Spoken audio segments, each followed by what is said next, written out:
আসসালামু আলাইকুম। প্রিয় দর্শক, আপনারা জানেন যে তত্ত্বাবধায়ক সরকারের যে বিধান সেটা যে আওয়ামী লীগ সরকার বাতিল করেছিল এবং বাতিল করে সংবিধান সংশোধন করেছিল, সেই বিষয়টা এখন পাল্টে গেছে।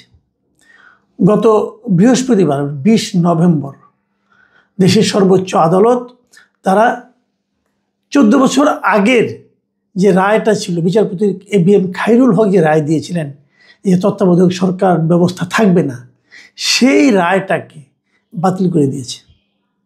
সেই রায়টা কিন্তু সর্বোচ্চ আদালত থেকেই হয়েছিল, আপিল বিভাগ থেকেই হয়েছিল। সেই আপিল বিভাগের রায়টা আবার বর্তমানে যে আপিল বিভাগ আছে সর্বোচ্চ আদালতের, সেই আপিল বিভাগের বিচারকরা আপিলে পূর্ণ বেঞ্চ মানে সর্বসম্মতিক্রমে বাতিল করে দিয়েছে। আগের যে রায়টা, যেটা 2011 সালে হয়েছিল, সেই রায়ে 7 জন আপিল বিভাগের 7 জন বিচারপতির মধ্যে 4 জন বলেছিল যে তত্ত্বাবধায়ক সরকার ব্যবস্থা থাকার দরকার নেই, থাকবে না। আর 3 জন বলেছিলেন যে এটা থাকার দরকার আছে। সেরকম সংখ্যাগরিষ্ঠ রায়ে সেটাকে বাতিল করে দেওয়া হয়েছিল। কিন্তু এবার 7 জন বিচারকের 7 জনই বলেছেন যে ওই যে বাতিল করে দেওয়া হয়েছিল 2011 সালে, সেই বাতিলটা ঠিক হয়নি। আসলে তত্ত্বাবধায়ক ব্যবস্থা থাকা দরকার। আমাদের দেশে একটা সুষ্ঠু গণতান্ত্রিক নির্বাচনী প্রক্রিয়া চালু রাখার জন্য তত্ত্বাবধায়ক সরকারটা থাকা দরকার। গত আওয়ামী লীগের এই 2011 সাল থেকে 2024-এ তারা দেশ ছেড়ে চলে যাওয়ার আগ পর্যন্ত, সরকারের পতন হওয়ার আগ পর্যন্ত, এই পুরো সময়টা দেশের প্রায় সকল বিরোধী দল, আওয়ামী লীগ, তার সঙ্গে যারা জোট এবং জাতীয় পার্টি, এই সমস্ত দল ছাড়া আর সকল রাজনৈতিক দল কিন্তু আন্দোলন করেছে এই তত্ত্বাবধায়ক ব্যবস্থার জন্য। এবং আমি নিজেও বহুবার বলেছি যে আমাদের দেশে যে তত্ত্বাবধায়ক ব্যবস্থাটা আছে, এটা তুলনামূলকভাবে সবচেয়ে ভালো নির্বাচন পদ্ধতি।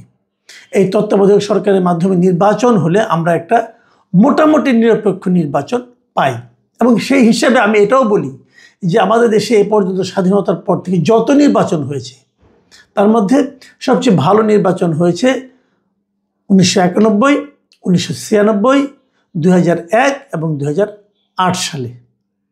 এর মধ্যে কিছু কম বেশি আছে, কিন্তু তারপরেও এই 4টা নির্বাচনটাকে আমি মোটামুটি গ্রহণযোগ্য বলে মনে করি। বাকি নির্বাচনগুলিকে আমার কাছে গ্রহণযোগ্য নির্বাচন মনে হয় না। 14, 18, 24 যেমন মনে হয় না, অথবা তার আগেও যে 88 অথবা 73 যে নির্বাচনগুলি হয়েছে, সেগুলোকে আমার কাছে গ্রহণযোগ্য নির্বাচন মনে হয় না। আমার ধারণা অনেকেরই তাই ধারণা।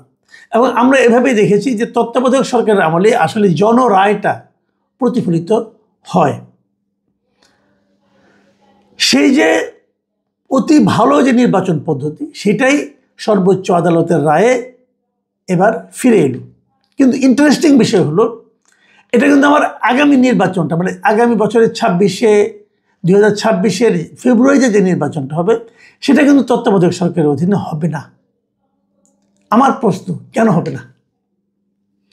এই প্রশ্নটা আমি করতেই চাই।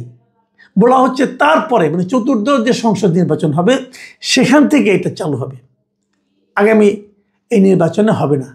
আমি এই জিনিসটাই আমি কিন্তু আসলে বুঝতে পারি না, এবং আমি জানতেই চাই যে এটা কেন হবে না।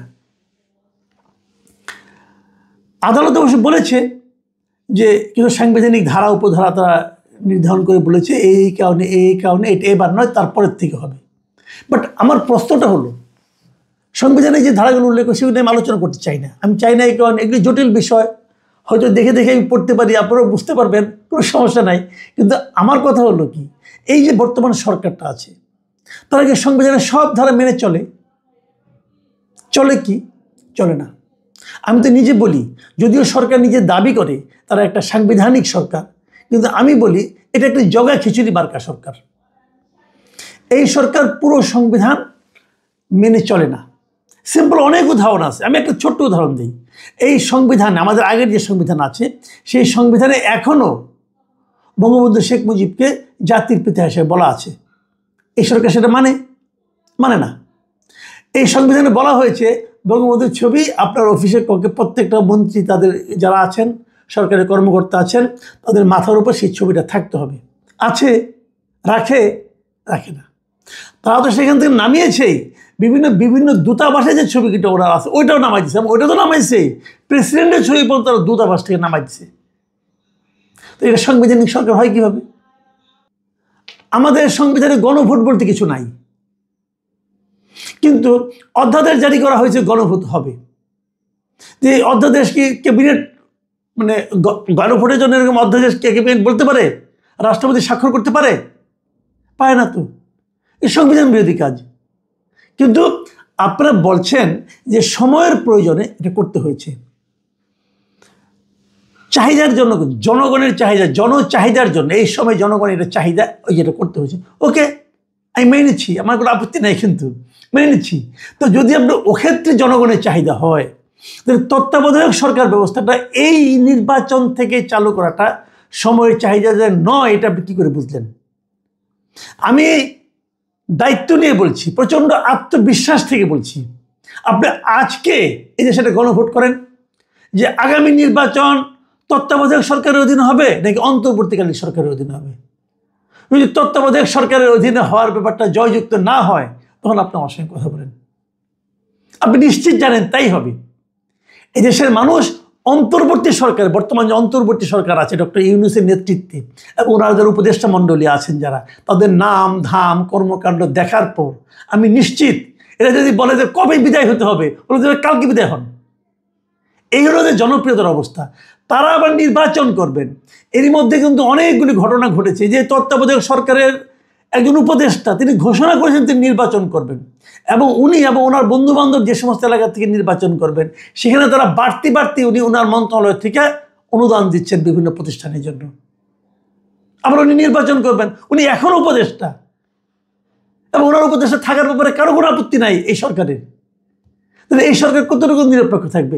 আমরা তো একটা নিরপেক্ষ সরকারের অধীনে নির্বাচন চাই।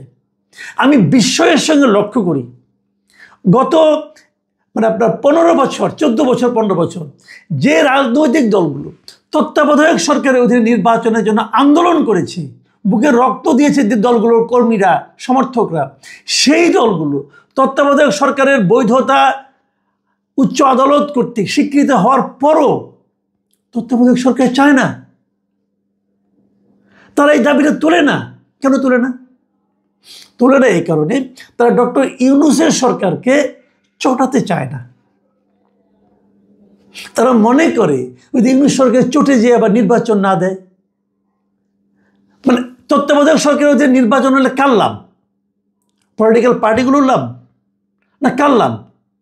আমি জানি না কার লাভ। আমি এটুকু জানি যে জনগণের লাভ। জনগণ তত্ত্বাবধায়ক সরকার চায়। তো জনগণ যেটা চায় তার জন্য জনগণকে আরো 5 বছর অপেক্ষা করতে বলছেন কেন আপনারা? আপনারা কিসের রাজনৈতিক দল রে ভাই? আমি বিএনপি অথবা আমি জামায়াতে ইসলামী অথবা এনসিপি অথবা গণ অধিকার পরিষদ, আমি সকল রাজনৈতিক নেতৃবৃন্দের কাছে প্রশ্ন করছি, আপনারা কিসের রাজনৈতিক দল? আপনারা কার জন্য রাজনীতি করেন? ভাব দেখে মনে হচ্ছে আপনারা এই অন্তর্বর্তীকালীন সরকারকে খুশি করার জন্য রাজনীতি করেন। ভাব দেখে মনে হচ্ছে আপনারা ডক্টর ইউনূসকে খুশি করার জন্য রাজনীতি করেন। আপনাদের রাজনীতিতে জনগণ কোথায়? আপনি জিজ্ঞাসা করেন, আপনি যে কোনো একজন এলাকায় যে জিজ্ঞাসা করেন, ভাই আপনারা কি অন্তর্বর্তীকালীন সরকারের অধীনে নির্বাচন চান নাকি তত্ত্বাবধায়ক সরকারের অধীনে নির্বাচন চান? দেখেন আপনি কি জবাব পান। তাহলে তত্ত্বাবধায়ক সরকারের ব্যাপারে আপনারা দাবি তুলছেন না কেন? যদি দাবি না তুলেন, এরা তো আরাম পেয়ে গেছে, এরা আরো 3 মাস 4 মাস থাকবে মহানন্দে। কেন তুলছেন না? প্রিয় দর্শক, আপনাদেরকে ভাবতে হবে। আমি আপনাদেরকে রিকোয়েস্ট করছি, আপনারা ভাবুন যে যদি তত্ত্বাবধায়ক সরকারটাই সবচেয়ে ভালো পদ্ধতি হয়ে থাকে একটা নির্বাচন অনুষ্ঠানের জন্য, তাহলে আপনারা কি চান না আসন্ন নির্বাচনের সবচেয়ে ভালো পদ্ধতি হোক? চান না আপনারা? ওই যেটা চান, তাহলে এটা কেন এখনই হবে না? কেন এর জন্য আমাকে 5 বছর অপেক্ষা করতে হবে? আমি তো মনে করি যে 5 বছর পর এটা নাও থাকতে পারে। যখন 2008-এ নির্বাচনটা হচ্ছিল, তখন যারা ভোট দিয়েছিলেন তারা কি কেউ চিন্তাও করেছিলেন যে 2014-তে তত্ত্বাবধায়ক সরকার থাকবে না? কেউ চিন্তা করেন নাই। কেউ থাকেনি তো পরে। আওয়ামী লীগ তো রাখেনি। আওয়ামী লীগের এত সংখ্যাগরিষ্ঠ ছিল, তা রাখেনি, বাতিল করে দিয়েছে। আগামী যে বাতিল হয়ে যাবে না তার কি গ্যারান্টি আছে? আমি এখন পাচ্ছি আদালত বলছে এটাই লজিক্যাল, সবাই বলছে এটাই লজিক্যাল, কিন্তু তারা কেউই আবার এখন চায় না, আরও 5 বছর পরে চায়। 5 বছর পরে আপনি থাকবেন না কে থাকবে তার কি গ্যারান্টি আছে? তখন যারা ক্ষমতায় আসবে তারা রাখবে কি রাখবে না কি গ্যারান্টি আছে? জনগণ এখন যেটা পেয়েছে 5 বছর পরে সেটা ভোগ করতে হবে, এটা কেমন কথা? যেমন আপনাকে একটা উপহার দেওয়া হলো, যেমন আপনাকে একটা জামা উপহার দেওয়া হলো, অথবা একটা পাঞ্জাবি উপহার দেওয়া হলো, দিয়ে বললো দিলাম বটে কিন্তু 5 বছর পরে পড়বা। কেন ভাইয়া? 5 বছর পরে আমি নাও থাকতে পারি। আমি এখনই কেন সর্বোত্তমটা পড়ব না? আমি এখনই কেন সর্বোত্তম পদ্ধতিতে ভোট দেব না? সংবিধানে নাই, সংবিধানে তো অনেক কিছুই নাই, আপনি তো করছেন, এটাও করেন, এটাও করেন। আমি মনে করি এই বিষয়টাকে এই লজিক্যালভাবে, এইভাবে লজিক দিয়ে, যুক্তি দিয়ে, ওই সংবিধানে দোহাই দিবেন না। দোহাই দিবেন না কেউ, যদি দোহাই দেন তাহলে আপনাদেরকে আমি দোহাই দেবো, তাহলে আপনার গণভোট করতে পারবেন না। গণভোট সংবিধানে নাই, করতে পারবেন না। করছেন কেন? ডক্টর ইউনূসকে খুশি করার জন্য নাকি বলেন? মাথার পেছন থেকে বঙ্গবন্ধুর ছবি নামাইছেন কেন? বঙ্গবন্ধুকে জাতির জনক হিসেবে অস্বীকার করছেন কেন? ওই মাহফুজ আলম আর নাহিদ ইসলামকে খুশি করার জন্য? বলেন, আপনাদের সংবিধানটাকে বাতিল করেন না, স্থগিত করেন। যদি আপনার সংবিধানটাকে স্থগিত করতেন আমার কোনো আপত্তি ছিল না, আমি কিন্তু এগুলো ধরতাম না। আমার বক্তব্যটা হলো যেটাকে আপনি স্বীকার করছেন সেটাকে আপনি মানছেন না কেন? আমি কিন্তু এই জায়গাটা ধরছি। আর যদি এইটাই যদি পদ্ধতি হয় যে ভালোর জন্য ওই বইটা, ওই সংবিধানটা অনেক ফল্টি, অনেক ঝামেলা আছে, ওর সব আমরা মানবো না, যদি এটাই আপনি বলেন, তাহলে দুটো অপশন ছিল। একটা অপশন হলো এই সংবিধানটা আপনারা স্থগিত করতেন, যেরকম নাকি প্রতিবার সামরিক শাসক এসে স্থগিত করে দেয়, সেটা করতেন, কোনো আপত্তি ছিল না আমার। কিন্তু ওটা স্থগিত করবেন না, রাখবেন কিন্তু মানবেন না, তা হয় না। আর যদি কিছু কিছু মানেন, কিছু কিছু না মানেন, তাহলে এক্ষেত্রে এই তত্ত্বাবধায়ক সরকারের ক্ষেত্রে কেন মানার অজুহাত দিচ্ছেন? আমি মনে করি এটা সুরাহা হওয়া দরকার।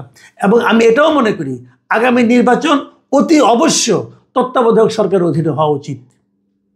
এবং তত্ত্বাবধায়ক সরকারের অধীনে হওয়া মানে ডক্টর ইউনূসের অধীনে না হওয়া।